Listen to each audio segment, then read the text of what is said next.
সারা দেশব্যাপী অনুষ্ঠিত হচ্ছে জাতীয় পুষ্টি সপ্তাহ। এই পুষ্টি সপ্তাহ উপলক্ষে নওগাঁয় বর্ণাঢ্য আয়োজনের মধ্য দিয়ে আজ জাতীয় পুষ্টি সপ্তাহের কর্মসূচির উদ্বোধন করা হয়েছে।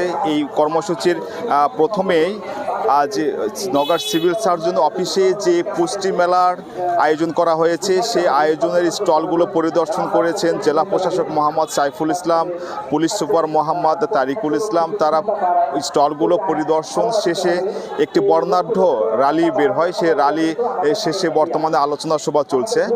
বিশেষ করে পুষ্টি বৈষম্যের দিন শেষ, গর্ব স্বনির্ভর বাংলাদেশ, এই প্রতিপাদ্য বিষয়কে সামনে নিয়ে এবার সারা দেশে অনুষ্ঠিত হচ্ছে জাতীয় পুষ্টি সপ্তাহ। বিশেষ করে প্রতিটি মানুষকে পুষ্টি সম্পর্কে সচেতন করার লক্ষ্যে, মানে নতুন নতুন কিছু দেখার জন্য, শেখার জন্য, হ্যাঁ পুষ্টি সম্পর্কে জানার জন্য, বাচ্চাদের বড়দের পুষ্টি সম্পর্কে জানার জন্য আসছি বাচ্চাকে নিয়ে।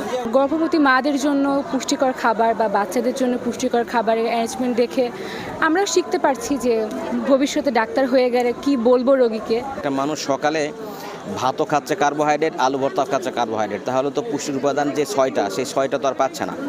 এই জন্য আমরা চেষ্টা করতেছি মানুষকে বোঝানোর জন্য, আপনি যখনই যেই খাবারটাই খান না কেন একটা ব্যালেন্স ডায়েট মেনটেন করার জন্য। আমার কাছে মনে হয়েছে যে যেহেতু মেলা প্রায়শই করা দরকার, কারণ আমাদের বিশেষ করে গ্রামীণ জনগোষ্ঠী তারা পুষ্টি সচেতন নয়। তাদের চারপাশে অনেক পুষ্টিকর খাবার থাকলেও তারা ঠিক চুজ করতে পারে না যে কোন খাবারটি কোন কাজে লাগে মানে শরীরের জন্য। তো এই মেলাতে আসলে এখানে আমি দেখছি অনেক খাবারের সঙ্গে তার পুষ্টিমান দেওয়া আছে, পুষ্টিগুণ দেওয়া আছে, যেগুলো দেখলে যে কোনো দর্শক সেই খাদ্যের পুষ্টিমান সম্পর্কে জানতে পারবে। এবং হাতের নাগালে অনেক দামি দামি সবজি, পুষ্টিকর খাবার আছে যেগুলো খেলে আমরা অধিক পুষ্টি গুণ পাবো।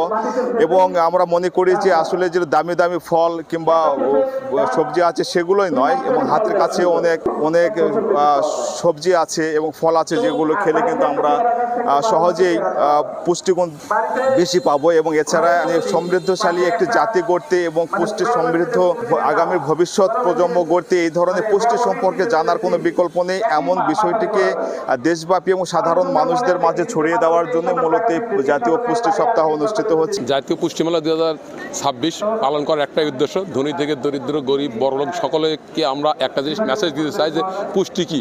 এই পুষ্টি সম্পর্কে যদি ধারণা লাভ করে তাহলে আমাদের সকল বয়সের, বিশেষ করে বাচ্চা থেকে শুরু করে বৃদ্ধ বয়স সকলেই আমাদের পুষ্টিকর খাবার খেতে পারবে। আসলে আপেল আঙ্গুর খেলেই যে পুষ্টিকর খাবার পাওয়া যায় সেটা না। আমরা দেখেছি যে স্টল স্থাপন করা হয়েছে, সেই স্টলগুলো বিভিন্ন শ্রেণী পেশার মানুষরা আপনার পরিদর্শন করেছে এবং তারা বিভিন্ন পুষ্টিকর খাবার গ্রহণ করছেন এবং পুষ্টি সম্পর্কে জানছে। এখন অনুষ্ঠিত হচ্ছে আলোচনা সভা, যে আলোচনা সভায় বিভিন্ন শ্রেণী পেশার মানুষরা অংশগ্রহণ করছে। বিশেষ করে নগর সিভিল সার্জন অফিসের আয়োজনে এই এমন পুষ্টি মেলা এবং পুষ্টি সপ্তাহ অনুষ্ঠান উপলক্ষে যে বর্ণাঢ্য আয়োজন করা হয়েছে, এরকম আয়োজন সমৃদ্ধশালী হয়েছে এমনটা জানিয়েছে পুষ্টি মেলা আসা দর্শনার্থীদের। এবং আগামীতে যেন এই ধরনের পুষ্টি মেলার আয়োজন করা হয়, তাহলে প্রত্যন্ত অঞ্চলের মানুষ সহ এবং যত মানুষ আছে সাধারণ মানুষরা পুষ্টি সম্পর্কে জানবে, পুষ্টিগুণ সম্পর্কে জানবে এবং অধিক পুষ্টিগুণ সম্পন্ন যেসব সবজি, ফল, খাবারগুলো আমাদের হাতের নাগালে আছে সেগুলো তারা বেশি বেশি করে খাবেন এবং